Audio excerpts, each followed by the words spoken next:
Alors bonjour à tous, j'espère que vous allez bien. Voilà, ça fait plus de 2 semaines maintenant que j'ai commencé le développement de l'application Miracle Morning et que je vous le partage sur la chaîne YouTube. Donc là, il est temps de vous la faire tester. Donc cette vidéo, elle va parler de la publication d'une application Ionic sur les stores. Ça va pas être une application tuto où je vais vous montrer toutes les étapes. C'est plutôt une introduction pour vous si vous êtes curieux, si vous voulez en savoir plus sur le processus de publication. Je vais notamment vous montrer la partie Apple et App Store Connect pour la publication sur iOS et également la partie, la console Play Store pour la partie publication sur Android. Donc je vais vous montrer tout ça sur mon ordinateur pour vous montrer tout simplement le processus, un petit peu les grandes étapes de la publication d'une application sur les stores. C'est parti!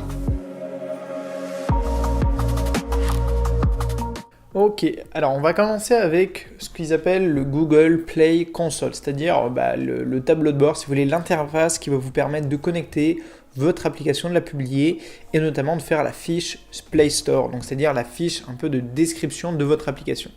Donc déjà, on peut voir ici que quand je clique sur voir sur Google Play, effectivement, il y a mon application qui est publiée. Donc vous aurez accès à ce lien dans la description et vous pourrez directement télécharger l'application. Donc ce qui m'intéresse un petit peu moi, c'est le tableau de bord.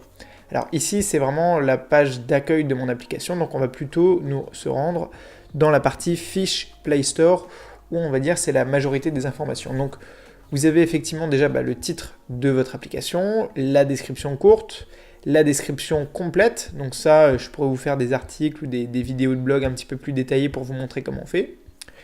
Vous avez également la possibilité de mettre l'icône de votre application. Alors aujourd'hui, Google Play est en train de créer un petit peu un standard comme sur iOS de format d'application. C'est pas tout à fait terminé ou au point selon moi parce que comme vous le voyez ici, on a deux applications, on a deux icônes, celle qui s'affichera sur le Play Store et celle ici qui s'affichera sur l'appareil de la personne. Donc on n'est pas encore au point. Et effectivement, ici, on a les captures d'écran. Donc là, j'en ai mis, en fait, j'ai pas très bien fait, enfin, j'ai pas encore tout bien fait dans les détails parce que ici, c'est les mêmes que pour l'iPhone et que pour l'Apple Store. Donc, voilà pour le tableau de bord pour la fiche Play Store. Alors, je vous montre pas non plus tous les détails parce qu'il y a plein d'autres choses à faire. Si je descends encore un petit peu, voilà, par exemple, on a la classification de contenu. Donc, toujours, moi, ce que je vous conseille de faire, c'est que quand vous concevez votre application, faites la partie publiez-la le plus rapidement possible pour justement passer toute cette étape-là qui est un petit peu laborieuse où il faut tout rentrer, la catégorie de votre application, etc. Comme ça, une fois que c'est fait, vous pourrez faire des mises à jour et vous concentrer justement sur les fonctionnalités. Si je vous montre notamment tous les supports graphiques de mon application, là par exemple j'ai toutes les présentations de l'application. Là c'est la partie iOS, là par exemple j'ai la partie iPad, donc vous voyez que c'est toujours un peu le même format d'image et de présentation. Là j'ai la partie un petit peu lambda, c'est-à-dire on ne sait pas trop si c'est un iPhone ou un Android, même si là on reconnaît un peu l'interface d'iOS. Donc il faudrait vraiment tout faire à chaque fois pour dans les détails. Je vais tout de suite vous montrer la partie Apple Store. Donc pour ça je me connecte à l'interface qui s'appelle App Store Connect, c'est un peu comme iTunes Connect. Et je clique sur mon application directement. Alors, quand je vous tourne cette vidéo, au moment où je vous la tourne, elle est encore en attente de vérification. Donc, en fait, Apple valide et vérifie chacune des applications qui arrivent sur l'App Store. Donc ça, c'est vrai que c'est assez pénible. Maintenant, Apple est une plateforme qui a une certaine notoriété et qui veut absolument garder sa plateforme justement sécurisée. Donc, elle fait ça notamment pour éviter les applications qui pourraient être malhonnêtes, etc. Donc vous voyez ici que j'ai mis directement l'interface avec un iPhone X et j'ai également proposé la même chose pour l'iPhone normal, pour l'iPhone lambda, pour les anciennes tailles d'iPhone. Voilà. Et j'ai également fait la version iPad. Alors j'ai pas fait de distinction entre l'iPad Pro et l'iPad deuxième génération.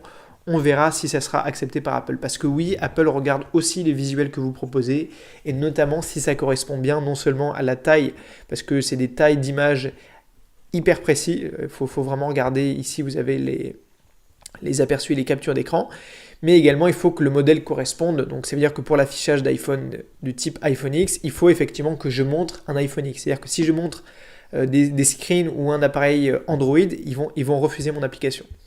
Donc après ici, j'ai classique, l'accroche, la description, tout ça. Je ne vais pas rentrer dans les détails. De toute façon, vous pouvez vous inscrire au programme App Store Connect. Alors, il vous faudra une licence pour Apple, mais pour la partie Android, c'est seulement 25 $. Donc, je pourrais vous faire une vidéo en plus plus détaillée justement sur la partie comment se créer un compte sur ces plateformes-là pour publier vos applications. Mais en ce qui concerne les stores, c'est vraiment tout. Donc, ce qu'il faut faire aussi régulièrement, c'est tester au fur et à mesure votre application. Tester si elle fonctionne bien sur tous les appareils, parce que vous vous doutez bien que pour Android notamment, on a des dizaines, voire des centaines de milliers d'appareils. Donc ici, je suis en train d'ouvrir mon projet, mon application sur Xcode. Donc Xcode, c'est quoi? C'est le logiciel en fait de développement pour iOS, en fait de toutes les plateformes d'Apple.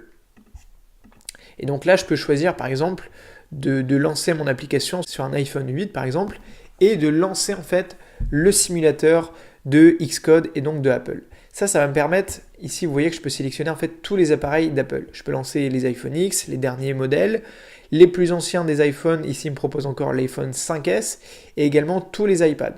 Donc ça va me permettre de tester notamment toutes les tailles d'écran qui effectivement peuvent poser si vous voulez, des soucis au niveau de la compatibilité, au niveau des fonctionnalités, etc. Donc c'est toujours important évidemment de tester un peu toutes les tailles d'écran. Donc voilà, l'application vient de se lancer et là effectivement je peux voir que l'application pour l'instant fonctionne bien, que je peux tester toutes les fonctionnalités, par exemple ici lancer le diaporama de ma visualisation, ici par exemple lancer ma séance de cardio ou encore avancer dans la lecture de mon livre, par exemple si j'ai avancé dans ma page. Voilà, donc ça c'est important de le faire, comme je vous l'ai dit, pour tester. Par exemple, j'avais un bug au niveau des pop-up en fait. Par exemple, pour la partie affirmation, j'avais un bug dans l'affichage, notamment ça prenait trop de place. Donc j'ai dû revenir dessus une fois que j'avais testé en fait sur l'interface des iPads et des iPhones pour que ça fonctionne bien tout simplement. Donc voilà, tout ça pour vous dire que le processus de publication, ça demande un petit peu de temps parce qu'il faut tout tester, notamment les différentes interfaces, mais qu'avec un petit peu de patience, c'est tout à fait faisable et c'est surtout vraiment plaisant le jour où vous publiez finalement votre application. Donc notamment, j'espère que là, l'application va vous plaire et va vous montrer que c'est tout à fait possible pour vous aussi de publier et de créer des applications. Voilà, c'est la fin de cette vidéo, j'espère qu'elle vous a plu. N'hésitez pas à me dire ce que vous en avez pensé dans les commentaires. N'hésitez pas également à liker et à partager la vidéo si elle vous a appris des choses. Vous pouvez évidemment surtout télécharger l'application avec les liens que je vous propose dans la description. Mettez-moi des commentaires sur ce que vous pensez de l'application et peut-être également les améliorations que vous aimeriez voir ajouter ou apporter à l'application. Moi, je vous dis à très vite sur la chaîne YouTube et surtout n'oubliez pas de rêver très grand. Allez, salut!